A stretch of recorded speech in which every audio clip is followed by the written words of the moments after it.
em que o preço do meu produto ou do meu serviço vai ser inferior, eu vou ter situações em que eu vou adquirir uma coisa e eu vou descobrir que, sei lá, o valor, a satisfação que eu esperava por aquilo não vai acontecer.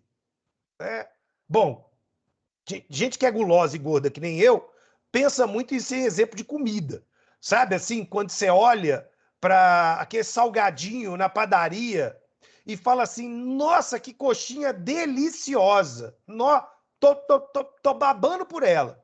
Aí você compra a coxinha e descobre que ela está encharcada. Você descobre que ela é só massa e quase não tem recheio. Que na verdade todo tempero é caldo quinó de frango ou qualquer coisa do gênero. O que acontece? Você se decepciona. Você se decepciona. Você descobre que você pagou muito mais caro do que a satisfação que aquilo deveria te dar. Perfeito? E isso acontece. Bom, todo mundo já se arrependeu diversas vezes ao longo da vida.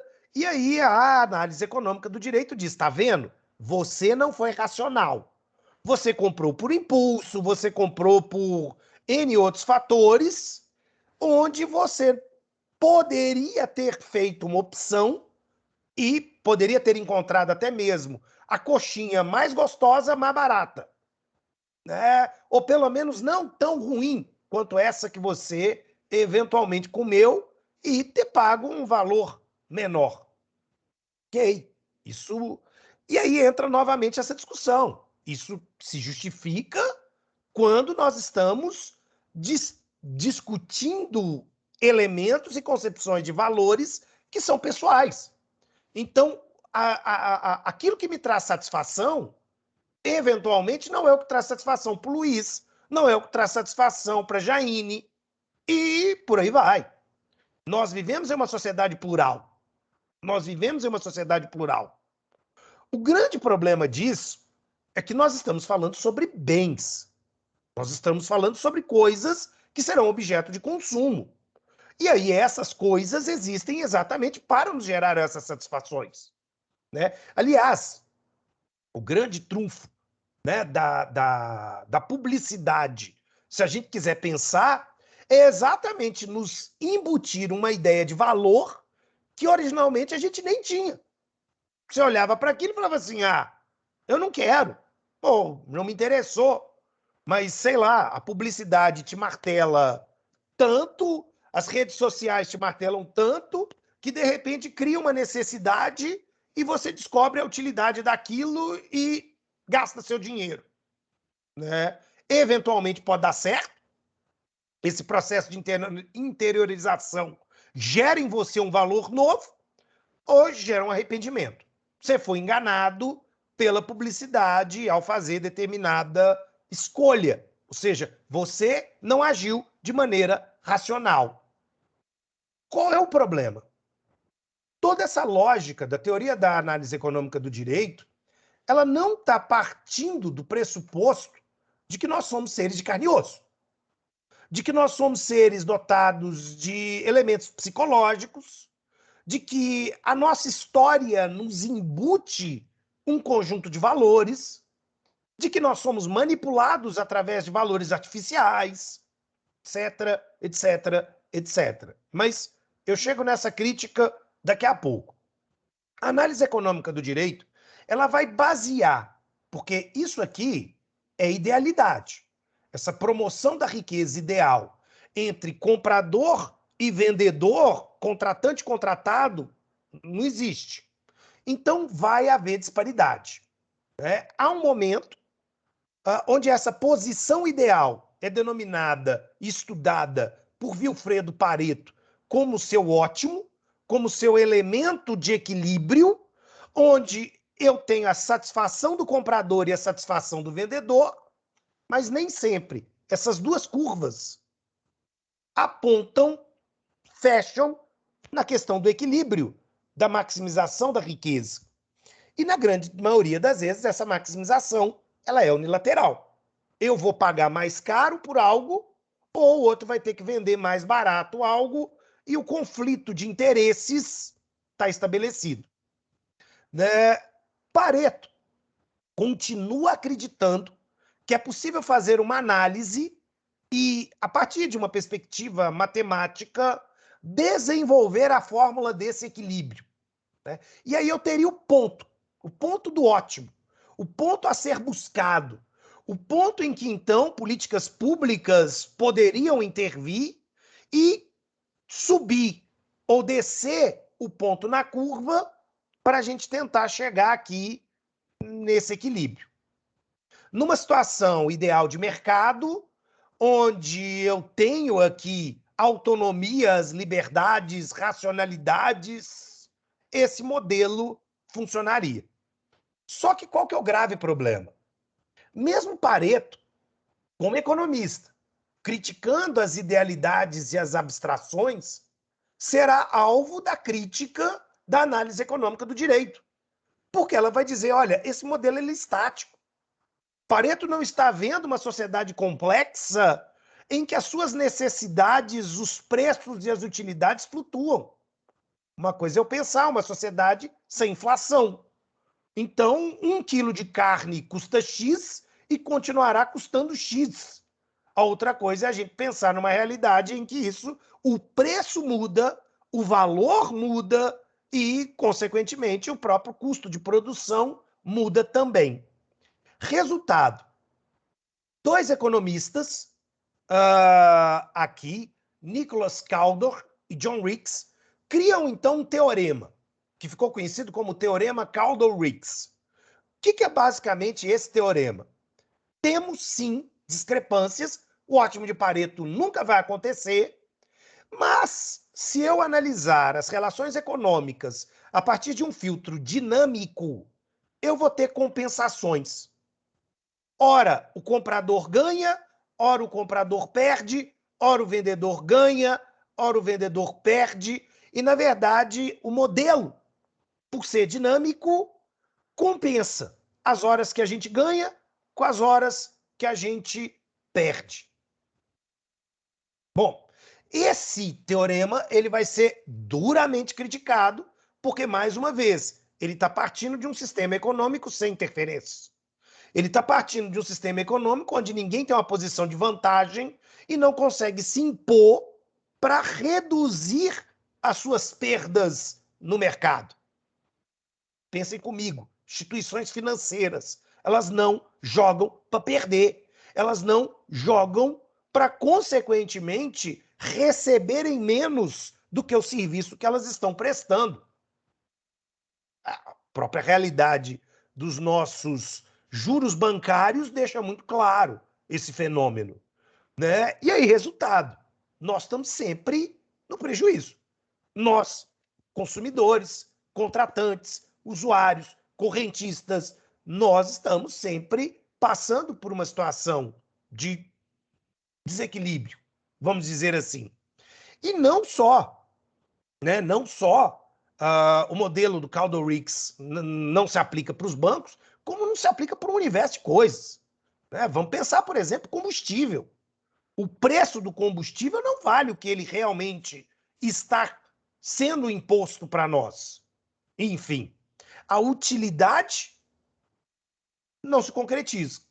Então, esse é o modelo que, por si só, já parte de um erro técnico, né? Então, assim, a análise econômica ela aceita que esse modelo de maximização de riqueza ele vai ser desequilibrado? Aceito, aceito. Ele não vê problema, porque ele acredita na compensação, de que a longo prazo as coisas se compensam, né? E, portanto, antagonistas estarão em um equilíbrio, não no olhar micro, mas no olhar macro. E, claro, vários autores da análise econômica do direito, inclusive, vão dizer isso aqui é uma falácia, porque isso não acontece numa economia real. Observação, nota. Percebam que o tempo inteiro a análise econômica está criticando o que é o real, o que é o imaginário, o que é o abstrato, e nem eles conseguem estabelecer o que é o real. Há sempre um gap, há sempre um debate e uma oposição entre o que realmente é o modelo econômico real e o que não é. Mas, enfim, eles continuam dizendo que a maximização da riqueza produz aqui racionalidades, produz um bem-estar para a sociedade ou para uma parcela dessa sociedade. Oi, Alexandre, pode falar. Desculpa interromper, é porque está dentro, tá? É que você tem usado sempre a terminologia utilidade. Sim, Isso tem esse realismo e análise econômica. Está atrelado a um pensamento utilitarista também? Isso tem vinculação? exatamente. É onde eu quero chegar aqui. É onde eu quero chegar exatamente aqui. Alexandre, não existe, na teoria da análise econômica, a possibilidade de pensar a maximização de riqueza sem pensar a utilidade que ela nos traz. Aliás, a ideia de valor é atrelado à ideia de utilidade. E aí tem um problema, porque a gente está baseando-se único e exclusivamente numa racionalidade instrumental. É uma Exatamente. relação do sujeito com o objeto e o prazer que aquele objeto proporciona ao sujeito. Então as coisas são sempre relativas. As coisas são sempre subjetivas, né? Mas a análise econômica precisa acreditar que é possível instrumentalizar os valores para extrair deles um cálculo que justifique as suas preferências e a coordenação das suas ações em busca de determinado fim. Isso é condição para que Posner, por exemplo, no primeiro texto, fale na figura do chamado homem econômicos, como substituição ao Homo sapiens. Ou seja, a racionalidade do Homo sapiens é a racionalidade weberiana de meios afins. O Homo econômicos seria agora um homem racional que consegue instrumentalizar o seu valor e quantificar esse valor em contraposição ao preço que ele está disposto a pagar para maximizar a sua própria riqueza. Perfeito? Perfeito. Embora o projeto de maximização de riqueza seja sempre um elemento complicado, né? Quer dizer, a ideia de que eu estou tirando vantagem quando eu comprei esse telefone celular é um negócio que não passa pela cabeça deles. Exemplo, né? Esse telefone celular, inclusive. Eu comprei esse telefone celular porque o meu anterior sofreu uma queda, se danificou, ia demorar muito mais tempo na assistência técnica com a possibilidade dele não ser recuperado e eu não tinha como ficar trabalhando sem um aparelho de telefone celular. Resultado, eu vou dizer que esse é o aparelho de telefone celular dos meus sonhos? Não, mas eu precisava pagar por ele. Eu precisava pagar por um aparelho que desse conta e me permitisse fazer o serviço que o anterior eventualmente fazia.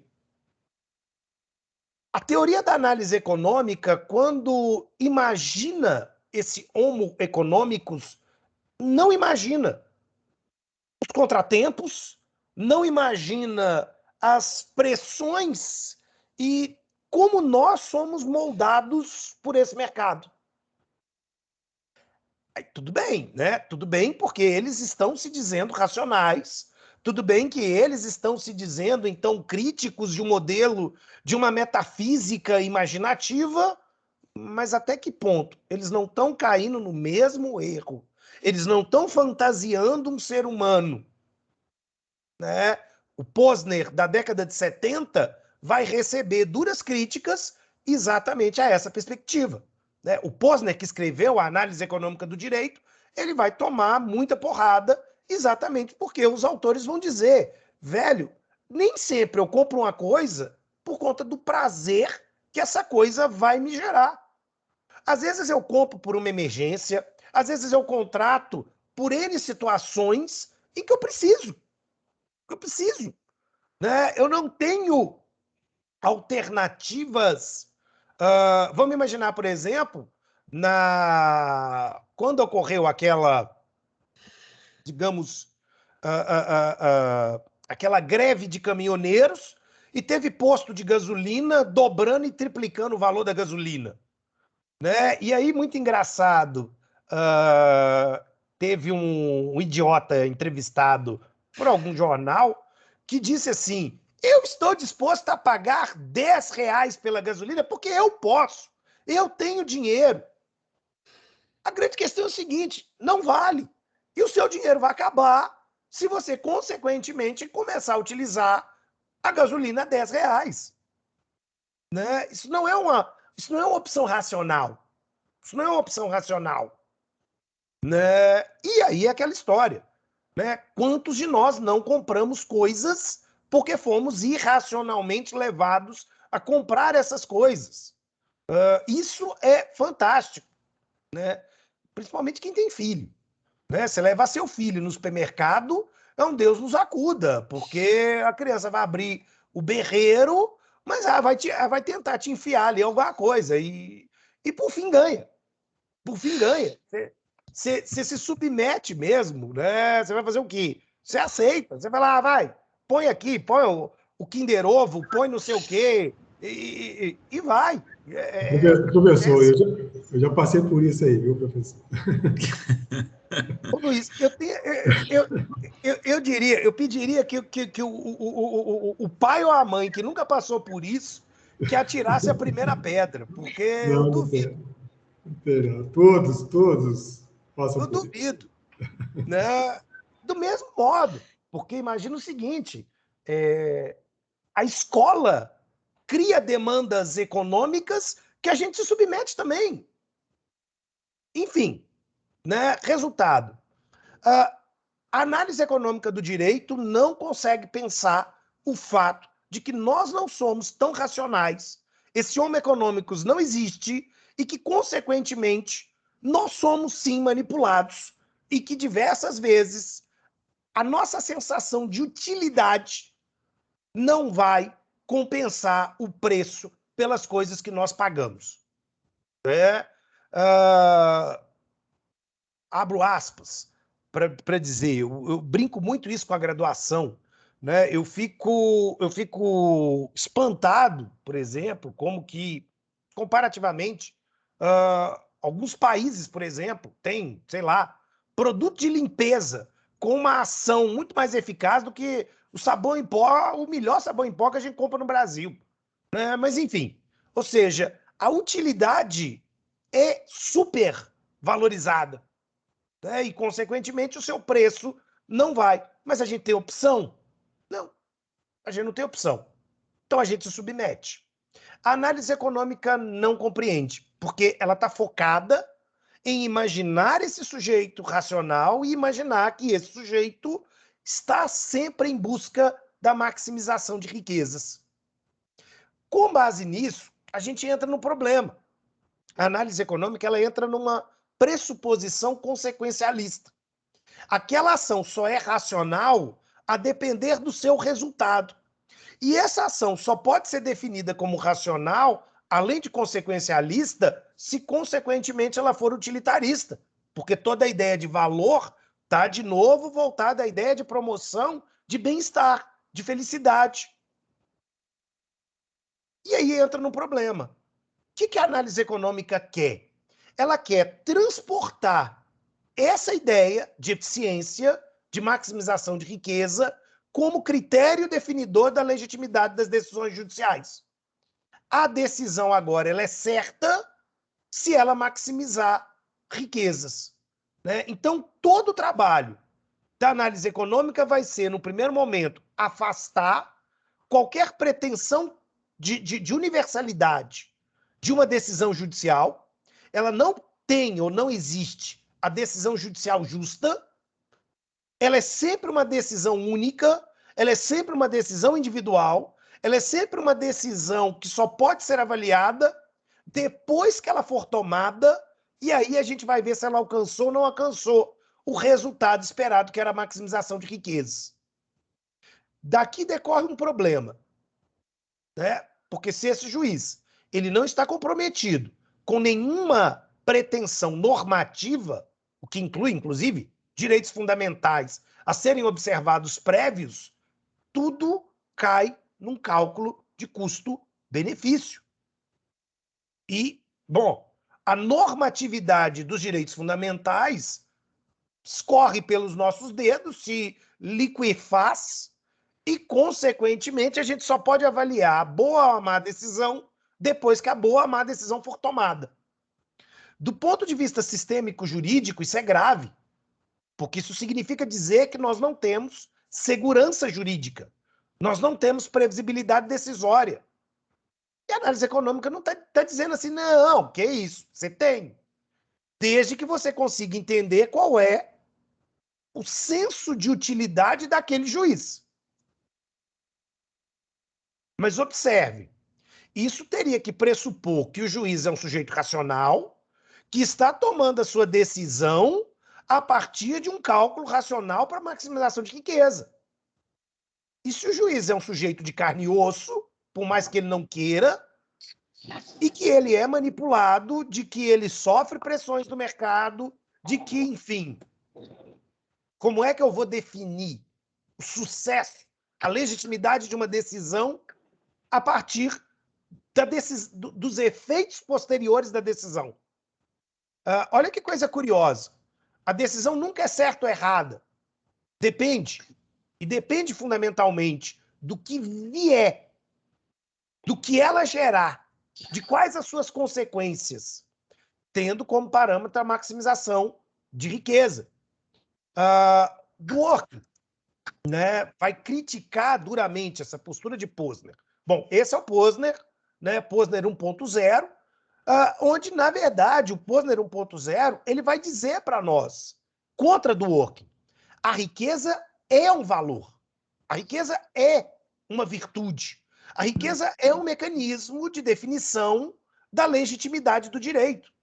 Então, diferente de realistas como o Levelin, Posner entende até que existe a decisão correta, desde que ela seja uma decisão que maximize riqueza. Mas uma decisão que maximiza riqueza só vai ser compreendida ou só pode ser avaliada depois do resultado ser concretizado. E, às vezes, o resultado de uma decisão pode demorar meses, pode demorar anos para a gente avaliar.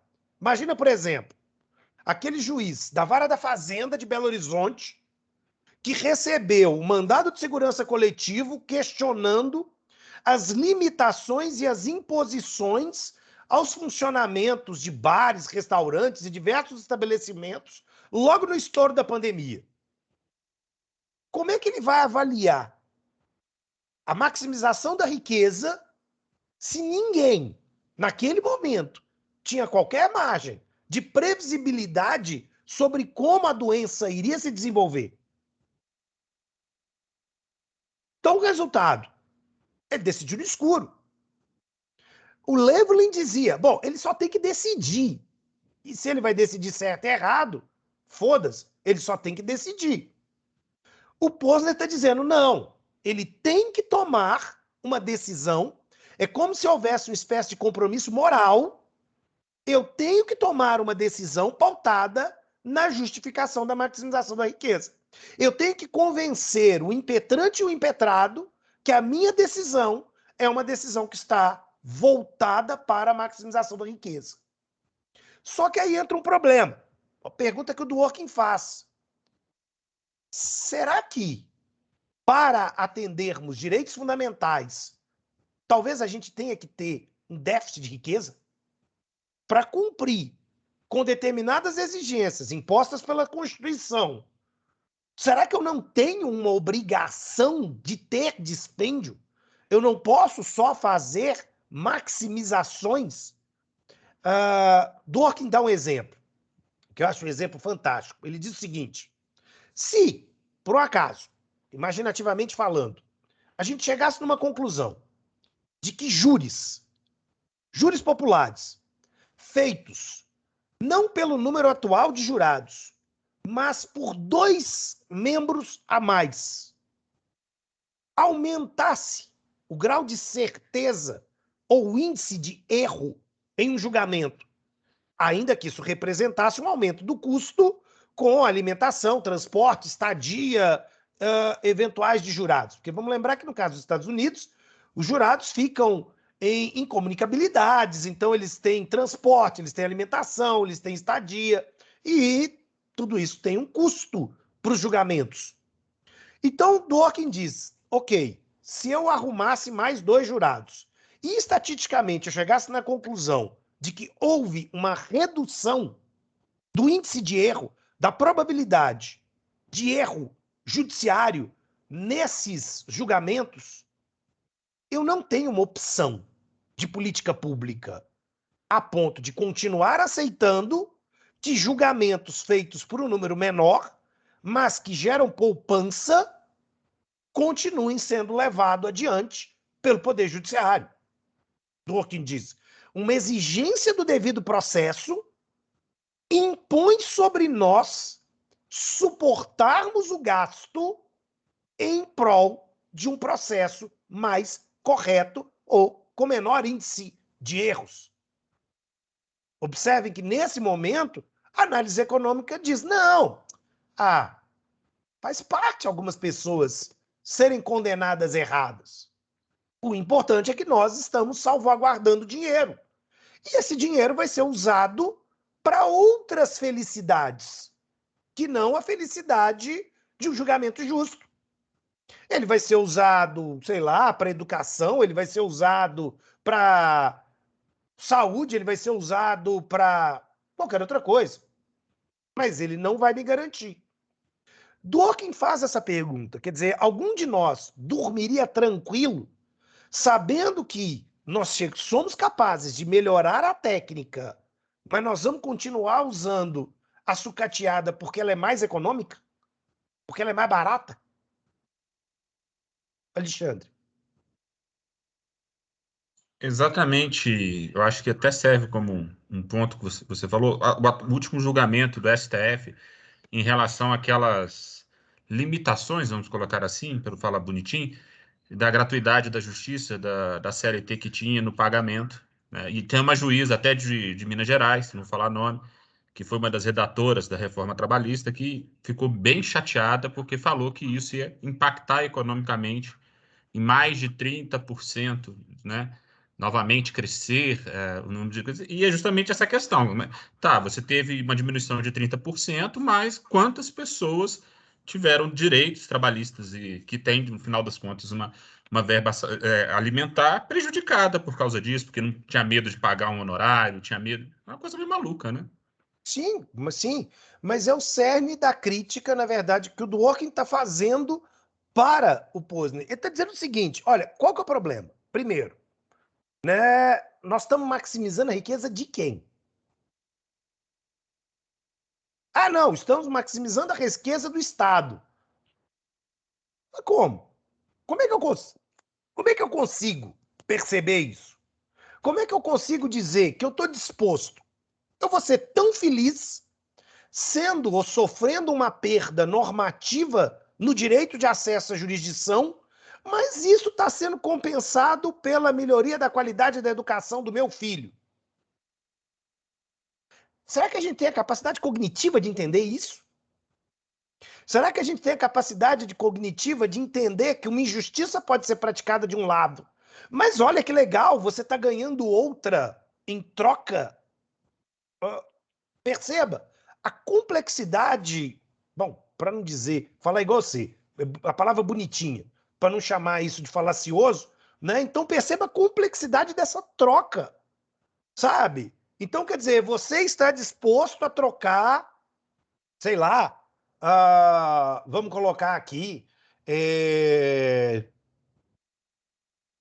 a sua segurança pessoal, exercendo uma atividade, sei lá, que possa ter risco ou que possa ser insalubre, porque você vai ter um aumento.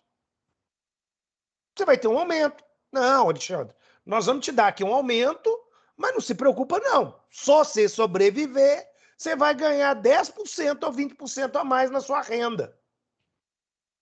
Poxa, é o que o Dworkin vai dizer. Vai dizer, olha, isso é muito complicado. Isso é muito complicado. Primeiro, porque esse tipo de trocas ou esse tipo de sopesamentos que é típico do raciocínio de quem está trabalhando com valores. Isso não é nem um pouco, novamente, diferente do que o Alex está fazendo. Vai reduzir uma perda deontológica do direito, principalmente dos próprios direitos fundamentais. Tudo é moeda de troca. Tudo é moeda de troca. Tudo pode ser substituído e, consequentemente, tudo pode ser entregue pelas metades. E tá bom. Tá bom. Então, o que eu tinha como uma norma, como um dever, se transforma, na verdade, num programa que vai ser implementado em nome de um bem-estar que vai ser definido pelos juízes. E aí o Dworkin vai dizer, se isso não é ativismo, isso é o quê? Porque quais são os parâmetros normativos que nós estamos tomando para construir essa decisão? E aí entra o problema mais grave. Quem está definindo o que é bem-estar, quem está definindo o nosso projeto de felicidade são os magistrados, não somos nós. Qual é a autonomia que nós temos? Bom, para usar uma expressão processual, cadê a nossa capacidade de influência nessa tomada de decisão se tudo que está sendo discutido é subjetivo? Como é que eu vou entender o conjunto de valores que esse juiz vai levar a sério se eu não conheço a biografia desse cara? Qual é o risco dele julgar com base no próprio umbigo, como diria minha avó? É 100%, porque na verdade ele só vai julgar com o umbigo. Ele só vai julgar com aquilo que ele tem. Eu perco a capacidade de alteridade. Eu perco a capacidade de me abrir para que o outro possa me convencer, porque o meu sistema de valores, ele não faz sentido para as outras pessoas.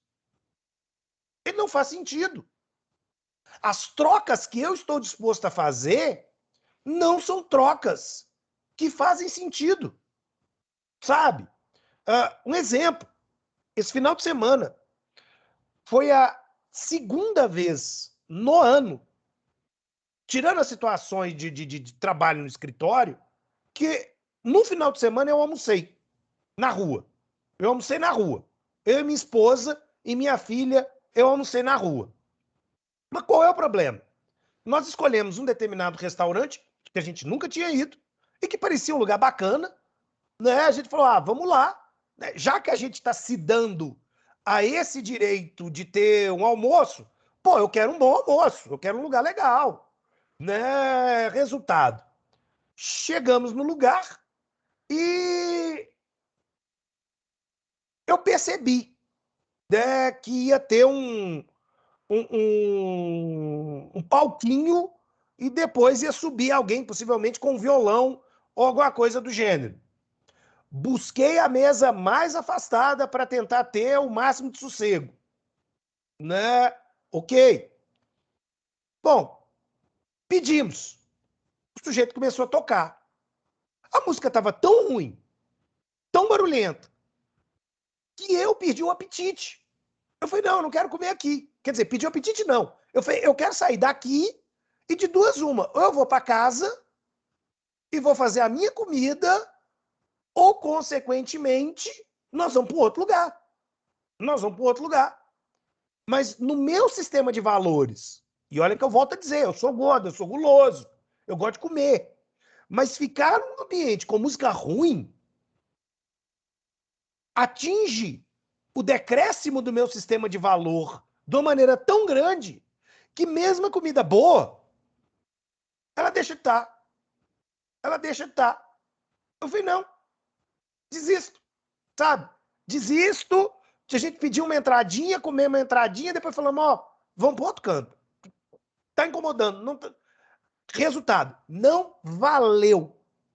Para usar a linguagem, né, aqui da análise econômica, não valeu o preço que eu paguei ter que ouvir aquele sujeito. Agora, para outras pessoas, elas estavam achando aquilo tudo lindo, maravilhoso. Sabe? Estavam achando aquilo tudo lindo, maravilhoso. Minha primeira vontade, mas eu fui proibido da minha esposa, foi de levantar e falar pro cara, primeiro, deixa eu afinar seu violão, porque tá desafinado. Sabe? Sua corda ré tá desafinada, velho, tá doendo. Eu não tô conseguindo ouvir essa lamúria com a corda desafinada. Primeiro, vamos afinar seu violão, para daí a gente poder começar, né, a tentar ter qualquer experiência de prazer. Ou seja, não me gerou bem-estar.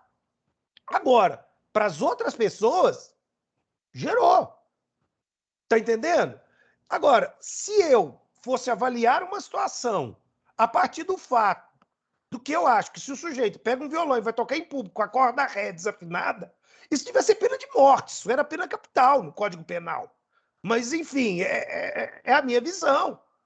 Né? É a minha visão. E, para a grande maioria, isso pode passar desapercebido. São elementos que são complicados. Agora, você vai dizer que isso não pesa na decisão? Pesa. Agora, a análise econômica não pode ignorar.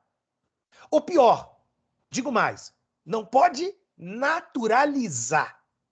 Não pode exatamente partir do pressuposto de que é assim. E que normativamente a gente não tem que tentar mudar. Né? Fato é, hoje a gente tem um Posner 2.0, vamos chamar assim, até mais light, né? Com a cara até mais feliz. Inclusive, depois deixou de ser magistrado e virou advogado. Não acho que isso seja, curiosamente, alheio às mudanças de rumo da teoria. Eu acho que, inclusive, uma coisa era ele ser juiz federal, desembargador federal, e a outra coisa é ele voltar para a advocacia e começar a passar raiva. E aí ele, hoje, né, nos textos mais recentes, ele ainda continua com essa pegada indutivista, né? Mas ele começa a dizer, olha, eu não estou mais partindo do pressuposto que é só a maximização da riqueza. Eu acho que a maximização da riqueza, ela é também apenas um instrumental, ela não é uma virtude moral, ela não é o fim, ela é apenas um argumento que deveria ser levado em consideração, junto com o cumprimento dos direitos fundamentais, junto com o devido processo legal, etc, etc, etc. Né? Posner começa a acreditar hoje, inclusive, que a economia não é a única opção, não é a única ratio, mas ele usa diversas vezes duas expressões. Ele diz, it still work, ainda funciona. Né? Ou ele diz, olha, a economia does the job, ela faz o serviço ainda. Enquanto nós não tivermos, e ele chega a cogitar, a possibilidade de uma outra metodologia surgir, esta, para ele, é a que consegue ainda explicar. Mas ele começa a reconhecer que ela é uma metodologia cheia de problemas. Ele começa a reconhecer que ela é uma metodologia cheia de elementos complicadores, que abre para um subjetivismo, e exatamente essa camiseta é proposital, onde ele diz, realmente, está na hora da gente ser um pouquinho mais legalista. Né? Esse ativismo ele pode ser bem perigoso mesmo. Ele mesmo já começa a rever essas posições. Então, enfim, né? São aqui as considerações para não estourar demais a aula de hoje. Mas que eu achava que antes da gente seguir com o Eric, a gente precisava entender essas premissas do Posner para a gente entender o que está na cabeça do Eric, porque por mais que o Eric diga que ele não usa o Posner, há um Posner muito forte sendo trabalhado no fundo da tese dele. Né? Então, esse fantasma ele precisa ser exorcizado aqui. Beleza? Então é isso, meus queridos. Perguntas? Ok. Bom, semana que vem nós não teremos convidados, porque aí eu quero exatamente tirar essa aula para a gente trabalhar o livro, né? Para a gente seminarizar com mais profundidade o texto do Eric, então. Aí a gente fica com a apresentação sua, Alexandre, e da Mariana. Confere? Exatamente. Ótimo. Perfeito, então. Então é isso. Uma excelente tarde, uma excelente semana para vocês. Nos vemos na segunda que vem. Tchau, pessoal. Igualmente, tchau. Boa tarde, gente. Tchau, gente. Até. Tchau para todos. Até. Até mais, gente.